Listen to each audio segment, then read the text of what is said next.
Mi nombre es Jerome Sanabria y siempre vengo a hablar en nombre de mi generación, de los jóvenes, porque tengo 18 años. Sin embargo, hoy no voy a hablar a nombre de mi generación, sino a nombre de la gente de mi barrio. Yo soy consejera local de juventud en la localidad San Cristóbal Sur. Vivo en el barrio Calvo Sur, que es pues un barrio, digamos, muy cercano a los barrios obreros. La gente que vive en mi barrio es de estratos 1 o 2. Y la mayoría de personas ganan, y para nadie es un secreto, 1 o 2 salarios mínimos. La reforma pensional a la gente de mi barrio la mete en problemas, porque esas personas de menos recursos son las personas que hoy cotizan, por ejemplo, en un fondo privado 1.150 semanas y aspiran a pensionarse con un salario mínimo, por ejemplo. Con la reforma los obligan a estar en Colpensiones y así cotizar 1.300 semanas para ganar exactamente el mismo salario mínimo. Es decir, al portero de mi barrio, que vive 2 barrios cerca al mío, lo están condenando a trabajar 3 años más, 150 semanas más, para ganar exactamente la misma cantidad de dinero. Y el problema aquí es que es una persona de escasos recursos y nos damos cuenta que la reforma pensional entonces termina afectando sobre todo a quienes menos recursos tienen. Otra cosa de la reforma pensional, les cuento, imagínense que hace poco iba en la calle, cogí un taxi y empecé a hablar con el señor del taxi y el señor del taxi me terminó contando la historia de cómo compró su taxi. Me dice que él trabajó muchos años, cotizó en un fondo privado, no alcanzó la pensión, pidió su devolución de saldos. Una devolución de saldos que fue de 20 millones de pesos. Y él dice, 20 millones puede que no sea mucho, puede que no me va a alcanzar para vivir toda la vida, pero con 20 millones compré la mitad de mi taxi. Y mi taxi es el sustento, no solo mío, sino de mi familia. Y con mi taxi genero riqueza pues, y empleo y aparte comida para mi propia casa. Gracias a la devolución de saldos que tuvo ese señor, que fue todos los aportes más los rendimientos que él hizo en su vida, hoy tiene un trabajo y tiene un buen dinero. Aparte, pudo con su trabajo comprarse la otra parte del taxi que le faltaba. Otro caso de la devolución de saldos, mi papá.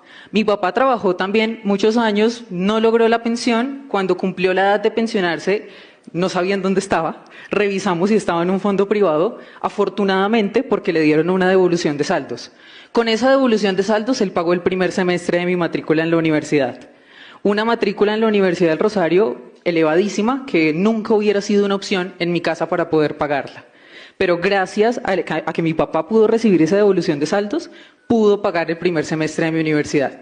Es decir, yo digo, yo no hubiera entrado a la universidad seguramente si él no lo hubiera recibido.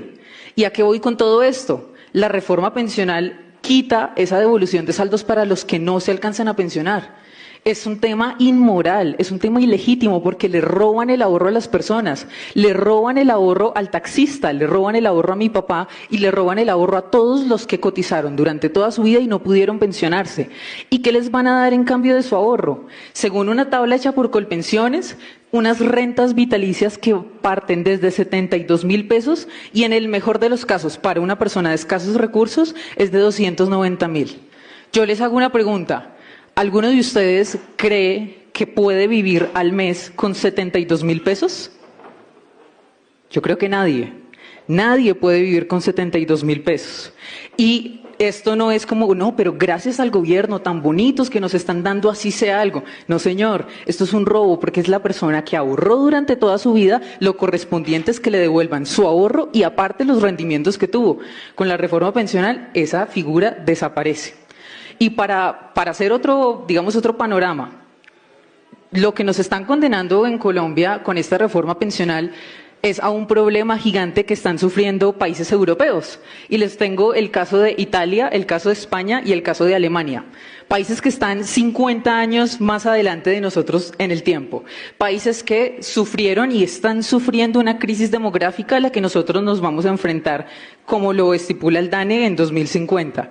Países que tienen regímenes de prima media como Colpensiones, es decir, regímenes que se dedican a gastar, a gastar, a gastar y nunca ahorrar. ¿Y qué están pasando en esos países?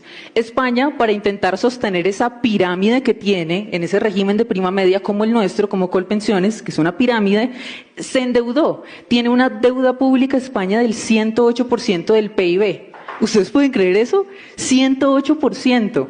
Y con la mitad de esa deuda se destina para pagar las pensiones en España. Además, han tenido que aumentar la edad de pensión inevitablemente. Hoy está en 65 años. El caso de Italia. Italia también aumentó su edad de pensión a 65 años, pero Italia sumó algo. Y es que como no tenían plata para pagar las pensiones, que es a lo que nos están condenando aquí, redujo las mesadas. Se ha reducido las mesadas 3 veces en Italia y en total en Europa ha sido 10 veces. ¿Ustedes se imaginan pensionarse y que por culpa de personas como el ministro de Hacienda o la ministra del Trabajo o el presidente que hoy proponen esta reforma, a ustedes les tengan que reducir la mesada? Y no me lo estoy inventando, les estoy mostrando el caso de países que están 50 años adelante. Y el caso de Alemania. Alemania para nadie es un secreto que es la cuna de los colpensiones, de los regímenes de reparto, de los regímenes que gastan, gastan y gastan. ¿Y qué pasó en Alemania? Aparte de aumentar la deuda, aparte de reducir las mesadas, aparte de aumentar la edad de pensión, aumentaron los impuestos. Y ahí entra el punto de los jóvenes. A nosotros, a nuestra generación, nos están condenando no solo a no pensionarnos, que eso yo creo que todos lo sabemos claramente, que no nos vamos a pensionar con esta reforma, sino que además nos están condenando a una deuda impagable, y que es una deuda que ni siquiera es nuestra, es una deuda de esta generación, una deuda ajena.